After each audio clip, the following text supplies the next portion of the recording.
"What's a woman like you doing at this table? Don't you know casinos aren't for your kind?" The words tore across the velvet air, sharp as broken glass.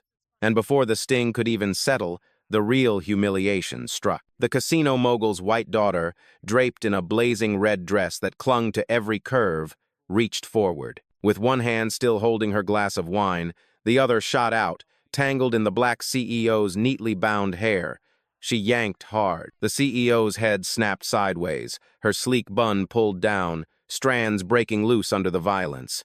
Chips scattered. A bourbon glass tipped, amber liquid flooding across the green felt table. Gasps rose from a few corners, but laughter drowned them. Two tuxedoed men at her side burst into roaring amusement, clapping each other as if the spectacle were scripted for them. Behind them, the crowd thickened, cell phones glowing, recording every brutal second. To them, this wasn't cruelty. It was entertainment. The black CEO's palms pressed against the table, anchoring herself. Her orange gown gleamed beneath the chandeliers, but the elegance cracked under the force, jerking her head. Her eyes widened not just in pain, but in raw disbelief. For a moment, she looked less like the woman who commanded boardrooms, and more like prey cornered at a pit. The heiress leaned closer, her blonde hair brushing forward, her grin widening with each pull. "See?" she sneered, twisting tighter. "Even her hair doesn't belong here." The room erupted again, the cruel chorus echoing off mirrored walls. And yet, through the ache, something older stirred within the CEO. Beneath the humiliation, beneath the sting, there was steel. Her breath steadied. Her gaze flicked upward. Her spirit refused to bow. The chandeliers glittered above, casting blue-white light over the table. Wine dripped from the heiress's glass. Laughter roared louder, but the air had shifted. The crowd didn't know it yet. The mogul's daughter didn't know it yet. But the real game was only beginning, and this table would not end the way they imagined. Before we continue, where are you watching from? Drop your city or country in the comments below. And if you believe in dignity and justice, hit like and subscribe. These stories spark change, and we're glad you're here. Now, back to her. The air in the casino shifted, like smoke tightening in the lungs. The roulette wheel had stopped, the ball resting uselessly in a pocket, but no one cared. All eyes clung to the woman in the orange gown. Her cheek still flushed where the heiress's fingers had dug in. The red imprint gleamed under the chandelier light, a cruel mark painted across her dignity. For a moment, silence pulsed, heavy and expectant. Would she scream? Would she strike back? She did neither. Her lips pressed into a line. Her chin lifted a fraction higher, enough for the crowd to see that she would not shrink. But the stillness made her a mirror for their cruelty, reflecting their sneers, their laughter, their hunger for spectacle. A man in a tuxedo leaned toward his date. "She should be grateful anyone even noticed her," he muttered, not softly enough. The woman giggled, her diamonds quivering with each laugh. Across the room, two waiters stood frozen, trays balanced in their hands. One shifted uneasily, eyes darting between the heiress and the CEO, but the other gave a small shake of the head, "Don't get involved." Their silence was consent. The casino's hum grew crueler. Phones angled higher. Someone whispered, "This is going viral." The glow of screens lit up smirks, ready to immortalize the humiliation. The black CEO's heartbeat thundered in her chest, but her breathing slowed by choice. Do not give them what they want. Do not let their laughter write your story. Her hand rose not to retaliate, not to cover the sting on her cheek, but to smooth a stray strand of hair back into her sleek bun. Emotion so controlled, it mocked the chaos around her. She would not let her poise fracture. The heiress tilted her head, sensing the crowd's thirst. She laughed louder, her red dress catching the light like fire. "See? Even silence proves it. She knows her place."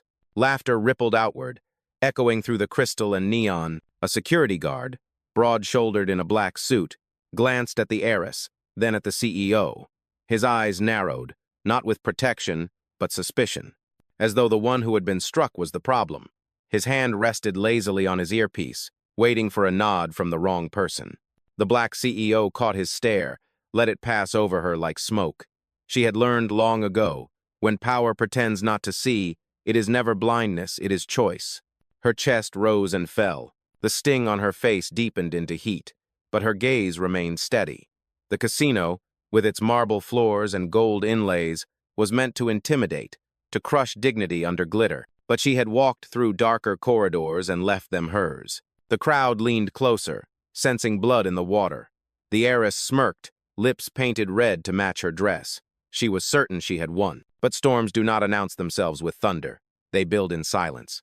And somewhere beneath the weight of the crowd's laughter, the black CEO's silence began to turn. The silence did not last. It never does in places built on noise. The heiress let her laughter spill like champagne overflowing its glass. She circled the black CEO slowly, her heels clicking against marble, every step a declaration that this was her kingdom. Red silk shimmered under neon blue light, an arrogant flame against the cool glow of the casino. She tilted her head, eyes scanning the CEO's face as though appraising a flawed artifact. Then her voice rang out, cutting sharp through the air. Look at her. Even her cheek blushes darker than the chips on this table. The words drew a howl from the crowd. Men in tuxedos leaned forward with predatory grins. Women with diamond chokers covered their mouths, hiding smiles that weren't meant to be hidden. A dealer behind the blackjack table bit his lip to stifle laughter, but his eyes betrayed him. He wanted the scene to last. Phones captured every angle. The heiress knew it. She turned toward one lens and offered a smirk, dragging the black CEO into her performance. "Smile for them," she hissed, tapping two fingers against the same cheek she had pinched. "Don't you want the world to see how gracious we are to let you stand here?"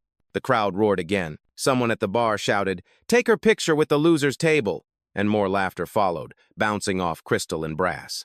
The black CEO stood still, her spine unbent. Her face bore the sting, yes, but her eyes refused to bow.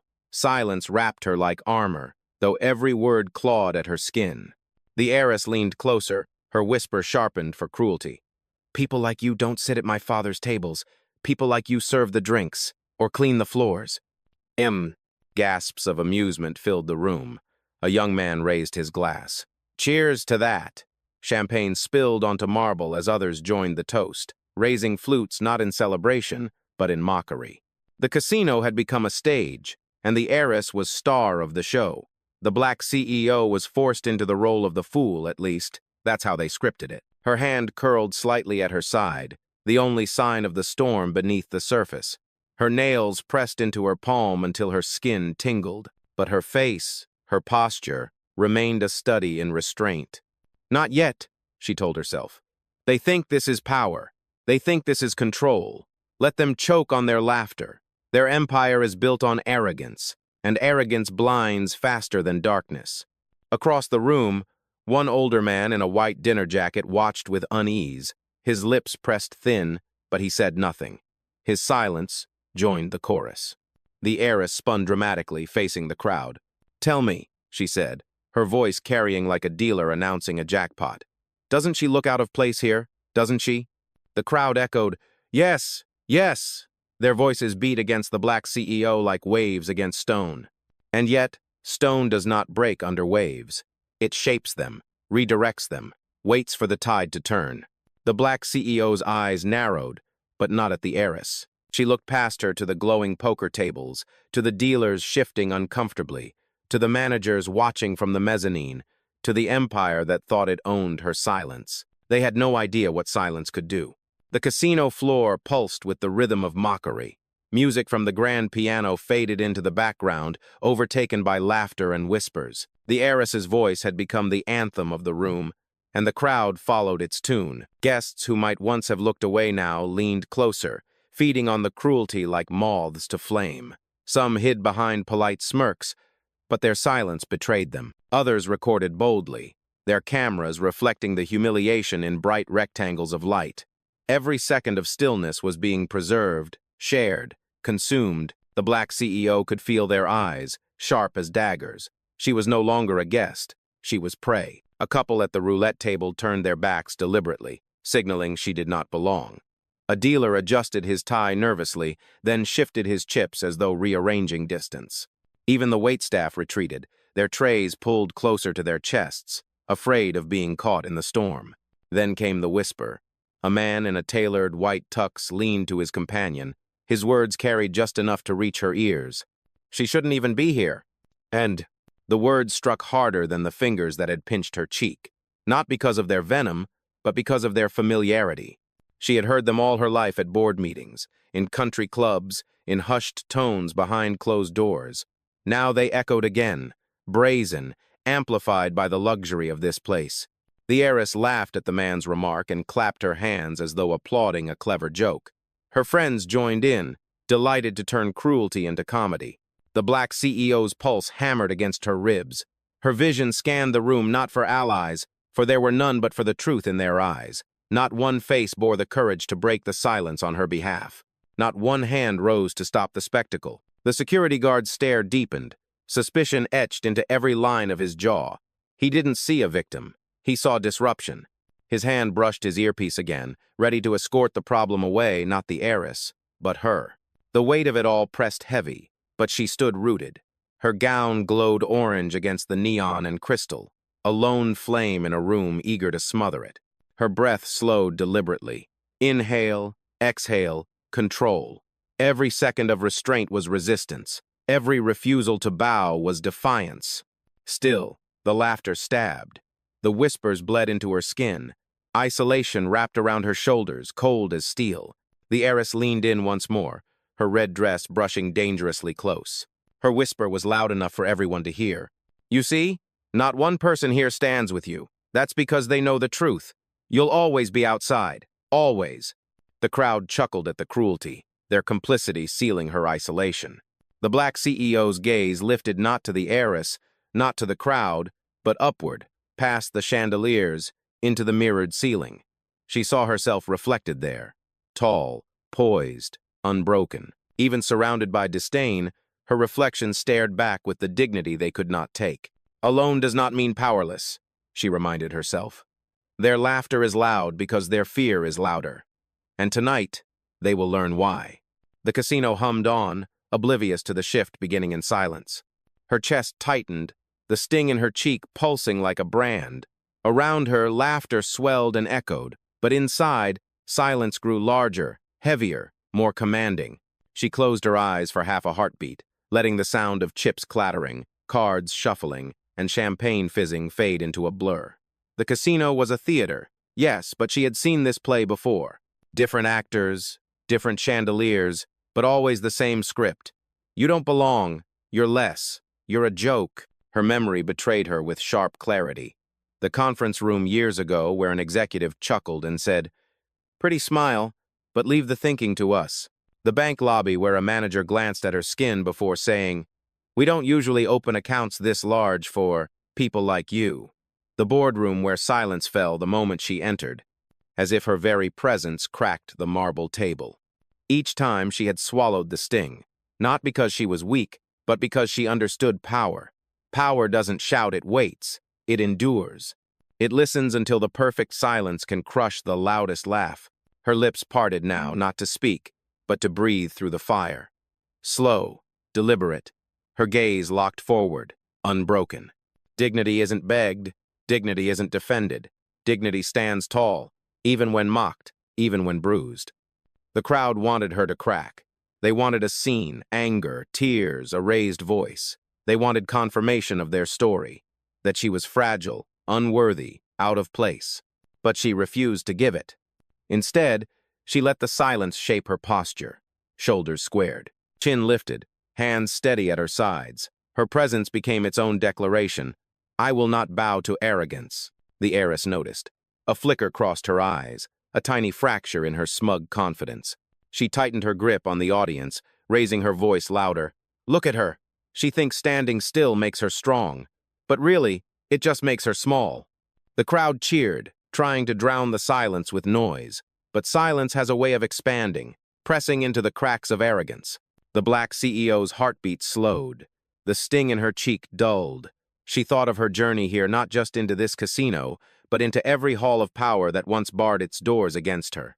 She remembered walking in anyway. She remembered earning not their permission, but her place. Her eyes shifted, not to the heiress, but to the glowing tables beyond her. The roulette wheels, the poker chips, the dealers nervously waiting. This empire, this palace of greed and glitter rested on money. And money was something she commanded better than anyone in the room. They think I'm trapped in their stage, but the truth is they've already stepped onto mine.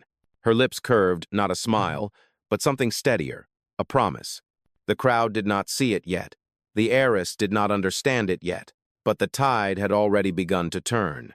The heiress thrived on the crowd's approval. Their laughter was her orchestra, and she conducted with every toss of her hair, every flick of her manicured hand. The casino was her stage, and humiliation was the act she intended to stretch until it suffocated. She leaned back against the baccarat table, her red dress gleaming like a flame against the cool neon. She swirled her champagne flute lazily, letting bubbles rise and pop in cruel rhythm. Then, with a smirk, she raised her voice for all to hear. Do you see how quiet she is? It's almost sweet, like a child who knows when she's out of her depth. The crowd chuckled. A man at the blackjack table added, "Maybe she's just waiting to be told what to do." More laughter rippled, the cruel sound echoing through marble and glass. The heiress pushed off the table and stepped closer. Her heels clicked like gunshots against the floor. She stopped just inches away, close enough for her perfume sweet and heavy, roses drowning in smoke to press against the black CEO's senses. "You know what's funny?" she whispered, though her voice carried. "You walk in here wearing orange silk, diamonds on your ears, pretending you're one of us. But no matter how much money you stack, you'll always look like you snuck in through the service door." The crowd gasped, then erupted into cheers at her audacity. Someone clapped loudly, as though rewarding a performance. The black CEO stood still. Her chest rose and fell, her silence burning brighter than their noise. But inside, her stomach tightened, every word slicing into the history she carried. The heiress wasn't finished. She reached out again, her hand hovering near the CEO's cheek, daring to repeat the earlier insult. This time, she pinched the air just shy of contact, mocking restraint. "See this?" she said to the crowd.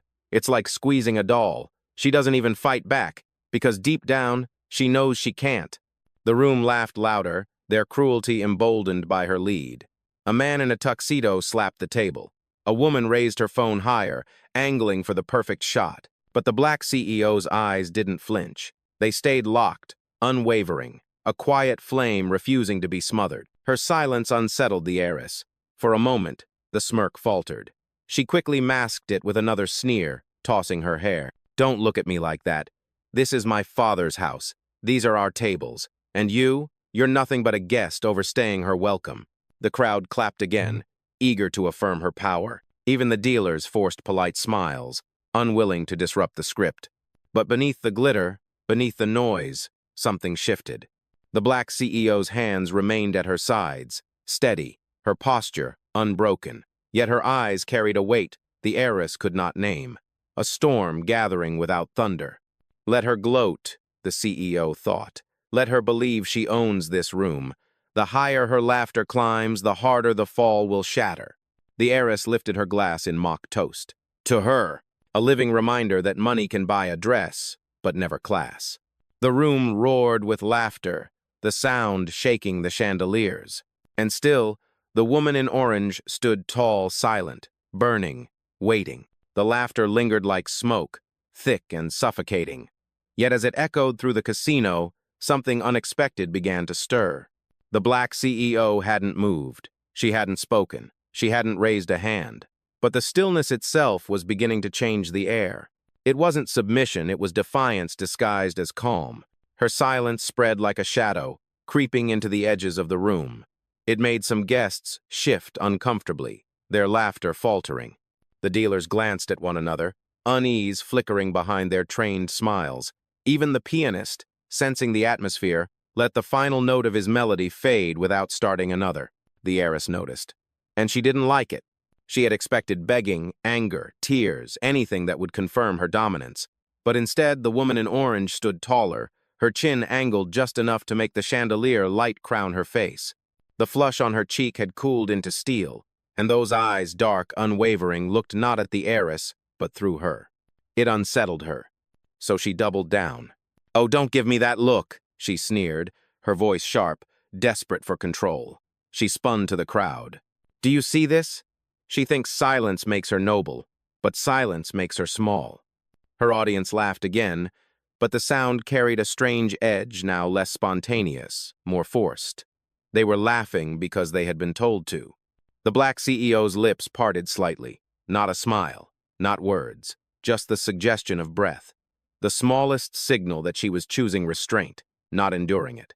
And restraint, in that moment, was terrifying. The heiress's eyes narrowed. She stepped closer, close enough for her perfume to cloud the air again. Her voice dropped into a hiss meant for both the CEO and the crowd. I know what you're trying to do, but you don't scare me. You'll never scare me. Yet even as she said it, her hand trembled slightly on the champagne glass. She quickly hid it with another toss of her hair, but the black CEO had already seen. She feels it, the CEO thought. She feels the weight shifting. The crowd sensed it too, though none could name it. Their laughter came softer now, scattered instead of unified. Some guests lowered their phones. The spectacle was losing its shine. The black CEO inhaled deeply, the fabric of her orange gown shimmering with the movement. She didn't speak. She didn't need to. Her presence alone pressed against the arrogance in the room, bending it slowly, invisibly. For the first time that night, the heiress's smirk faltered, just a flicker. But in a room built on appearances, even a flicker was a fracture.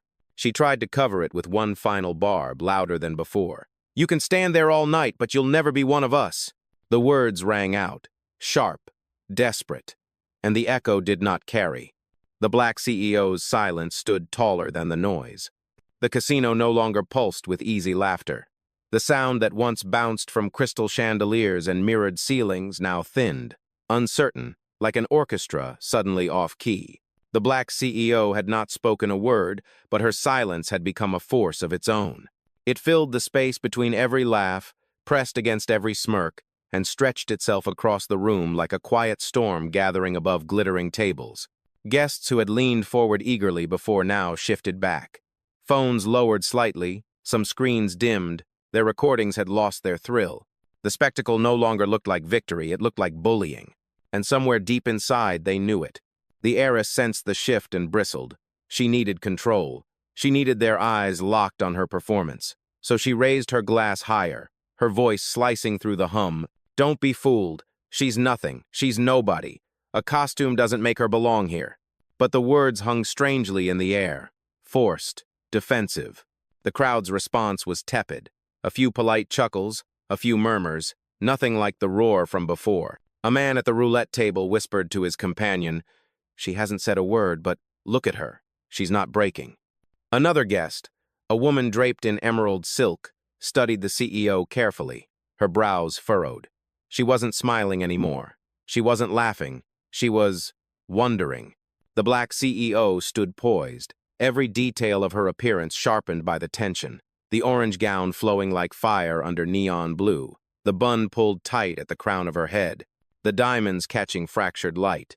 Her presence was no longer that of a guest cornered, it was of a queen disguised among thieves. She lifted her chin ever so slightly, a motion so subtle, yet in the silence it carried the weight of thunder. The crowd shifted again, uneasy, curious, waiting.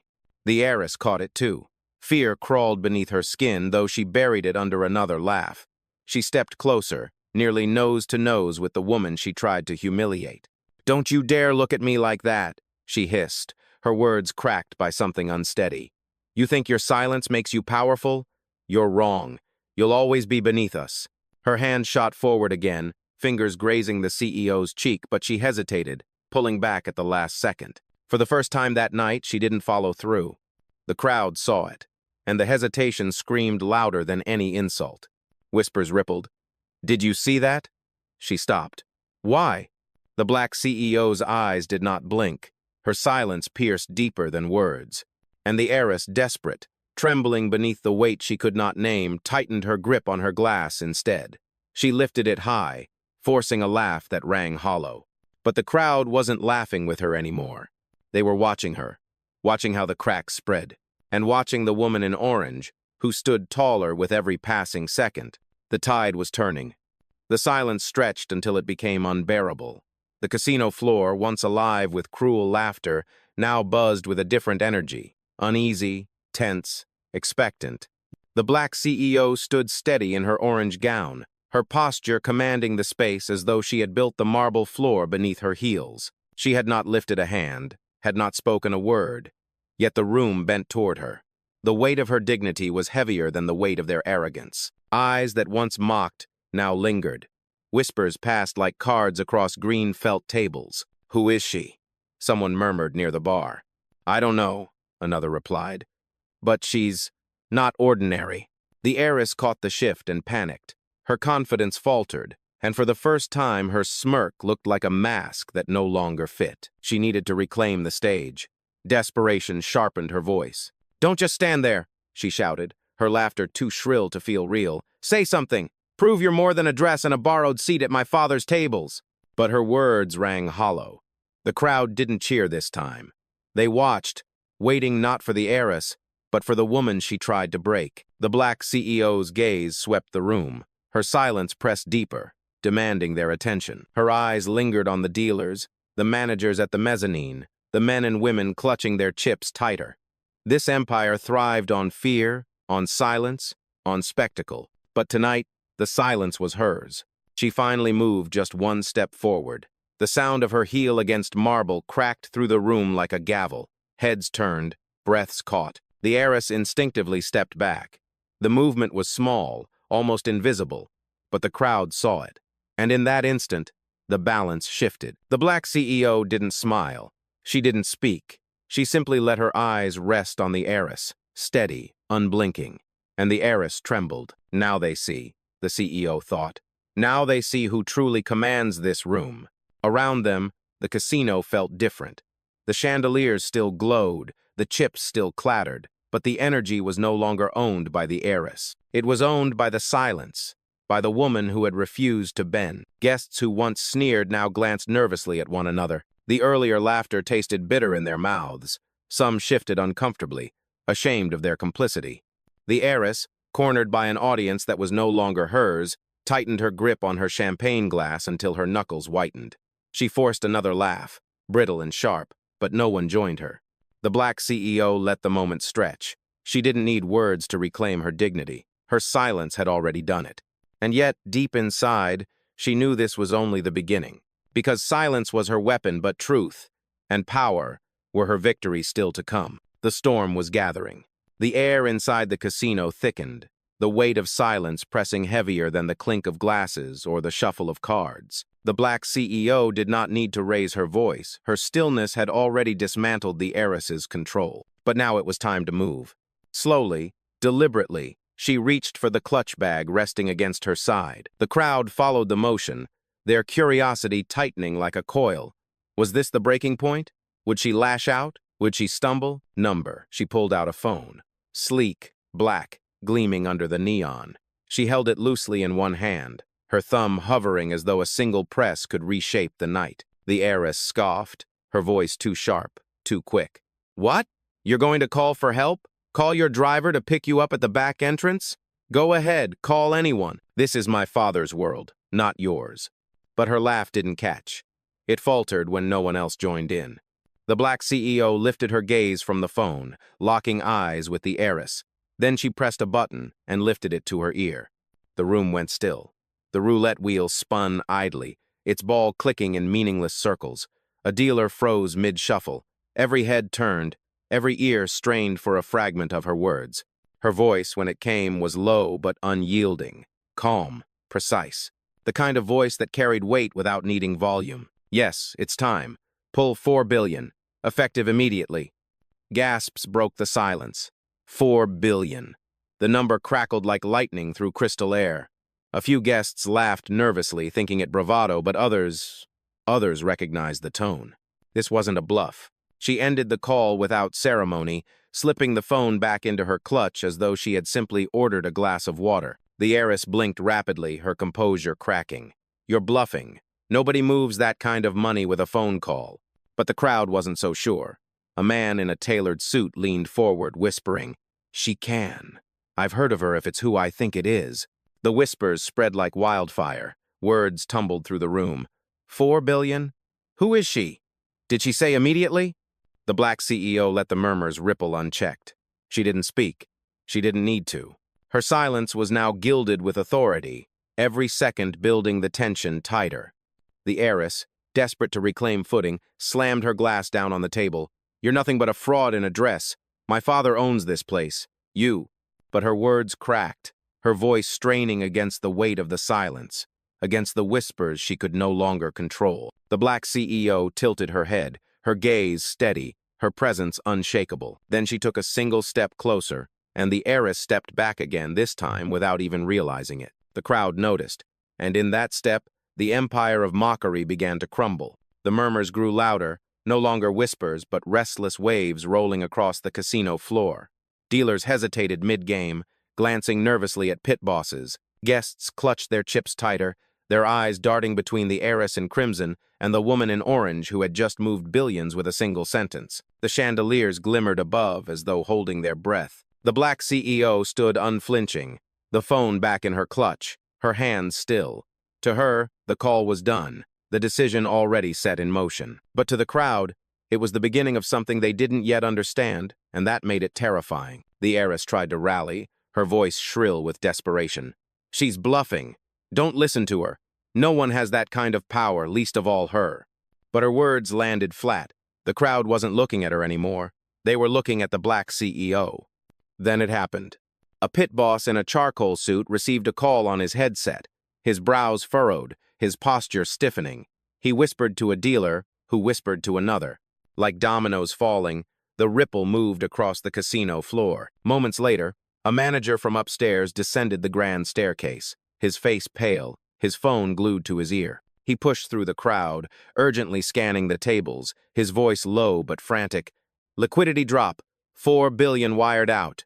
The words spread like wildfire. 4 billion, the guests repeated. Not a joke, not a bluff. Reality. The heiress's painted confidence cracked. Her hand shook around her glass, spilling champagne onto the velvet table. No, she muttered. No, that's impossible. Daddy controls everything here. But the truth was unraveling in front of her. The empire wasn't untouchable, and the woman she mocked had just proven it. The black CEO remained still, her silence a throne she didn't need to claim. Her eyes swept the room, calm, deliberate, letting the weight of the moment crush the laughter that once drowned her. A guest near the bar muttered, "She just pulled out the floor beneath this place." Another added, "If she can move that kind of money, she doesn't need to prove anything to anyone." The crowd's energy shifted completely. No longer complicit in cruelty, no longer amused by the heiress's show. They were witnessing power, the kind that did not shout, did not beg, but simply was. The heiress stumbled for words, her voice a weak echo. She's lying. This is still my father's casino. We own this place. But no one was listening anymore. The black CEO's lips curved into the faintest trace of a smile. Not smug, not mocking. A promise. The kind of smile that carried centuries of survival, decades of resilience, and tonight, victory. And though she still had not spoken to her tormentor directly, her presence screamed louder than any insult could. You tried to make me small, but I am the storm that breaks your empire. The casino's hum dimmed into dread. The fall had begun. The casino's glittering facade began to fracture before their very eyes. What had been a temple of excess lights flashing, dice rolling, fortunes swinging now trembled under a truth it could not hide. The foundation had cracked. Phones buzzed in pockets. Screens lit up with breaking alerts from financial desks. Whispers sharpened into words. 4 billion pulled out. Liquidity gone. This casino is bleeding. Pit bosses rushed to corners, whispering frantically. Dealers froze mid-hand, their nervous smiles fading as the pit floor stilled. The roulette ball clattered to a stop, forgotten in its wheel. The black CEO stood unmoving in her gown of orange flame, her silence towering over the chaos. The heiress spun in place, panic etched across her once perfect face. "Stop staring at her! This is still my father's casino!" she shrieked, her voice cracking. She pointed desperately, her red dress trembling as much as her hands. "She's bluffing! She can't touch us!" But even as she said it, another manager descended the staircase, shouting into his headset, "We've lost major backers! The tables are frozen!" Gasps spread like sparks. Guests pulled away from the heiress, no longer entertained, no longer complicit. Her empire of laughter crumbled around her until only silence remained. And in that silence stood the woman she had mocked. The black CEO finally moved. One slow step forward. Another. The click of her heel echoed like a verdict. The heiress stumbled back, Her once commanding smirk gone, her power drained. She had thrown words like daggers, hurled mockery like stone. And yet here she stood, small, powerless, cornered by the very silence she tried to ridicule. The black CEO stopped just short of her. Their eyes locked, one trembling, one unyielding. Then, for the first time, the CEO spoke. Her voice was low, calm, devastating. "You treated me like a joke. But tonight I wrote the punchline." The words hung in the air like thunder, rolling heavy across every corner of the casino. No one laughed. No one dared. The black CEO turned, her gown catching the chandelier's light like embers trailing in her wake. She walked through the parted crowd, every step the sound of finality. Guests moved aside instinctively, heads bowed, their eyes no longer mocking but reverent. They knew now. She wasn't just wealth. She wasn't just power. She was dignity made flesh, unyielding, undeniable. At the door, she paused. The silence followed her, thick, reverent. Then she left, the casino trembling in her absence, the heiress left standing alone in ruin. Outside, the night air was cool against her skin. The city stretched out before her, its towers glittering like stars bowing in acknowledgement. She lifted her chin, breathed deeply, and allowed herself the smallest of smiles, not for revenge, not for victory, but for the truth that needed no applause. She had endured, she had prevailed, and she had reminded the world justice doesn't always shout. Sometimes it simply stands tall.